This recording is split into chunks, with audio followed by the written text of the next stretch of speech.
Bonjour, nous sommes le mercredi 25 février 2026 et le sujet est Washington qui crée un site pour contourner les censures des gouvernements européens, en particulier ceux de l'Union européenne. Le site affiche la devise « L'information c'est le pouvoir, réappropriez-vous votre droit fondamental à la liberté, préparez-vous ».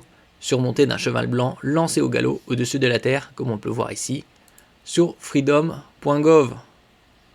Freedom is coming, l'information c'est le pouvoir, réclamez votre droit humain à la liberté d'expression, préparez-vous. N'oubliez pas de vous abonner pour plus de news nationales, européennes et internationales sur ce monde merveilleux dans lequel nous vivons.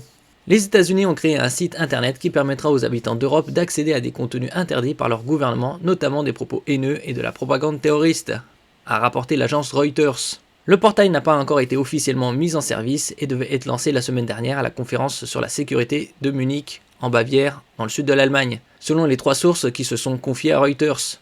Mais le site pourrait exposer Washington à des risques juridiques dans d'autres pays, au motif qu'ils ne respecteraient pas leur législation numérique. La Commission européenne ne bloque pas de site internet dans l'Union européenne, a déclaré à Euronews Next, un porte-parole de la Commission, ajoutant qu'elle n'avait pas de commentaires spécifiques à faire sur ce portail. Seules les autorités des États membres peuvent bloquer un site illégal au regard du droit national ou européen. Cela inclut les sites faisant la promotion de discours de haine ou de contenu terroriste. Cela n'a rien à voir avec la liberté d'expression, qui est un droit fondamental dans l'Union européenne, a ajouté le porte-parole. En renvoyant au règlement sur les services numériques, Digital Services Act, le porte-parole a indiqué que les utilisateurs pouvaient contester les décisions de modération de contenu directement auprès des plateformes. De manière plus générale, si l'on regarde les indices publics sur la liberté en ligne, il n'y a pas de meilleur endroit que l'Europe.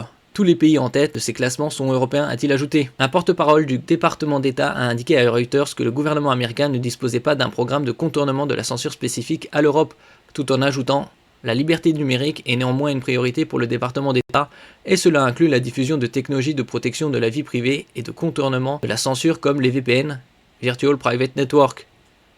L'Europe et les États-Unis ont des approches différentes de la liberté d'expression. Aux États-Unis, la Constitution protège presque toutes les formes d'expression, tandis que l'Union européenne impose des limites fondées sur l'histoire du bloc et interdit la propagande extrémiste, y compris la stigmatisation systématique des juifs, des étrangers et des minorités. Ces règles, qui remontent à 2008, restreignent certaines catégories de contenu sur les réseaux sociaux et les grandes plateformes comme Facebook et X anciennement Twitter. Dans le cadre de textes comme le Règlement européen sur les services numériques, Digital Services Act et l'Online Safety Act britannique, les plateformes sont tenues de limiter la diffusion des propos haineux illégaux, de propagande terroriste et de désinformation nuisible et dans certains cas de retirer rapidement ces contenus. Cette approche suscite de vives critiques de la part de responsables américains qui estiment que ces politiques servent à museler des responsables politiques de droite dans des pays comme la Roumanie, l'Allemagne ou la France et que ces règles reviennent à une censure avalisée par les gouvernements de discours politiques légitimes. Merci pour votre écoute et à la prochaine.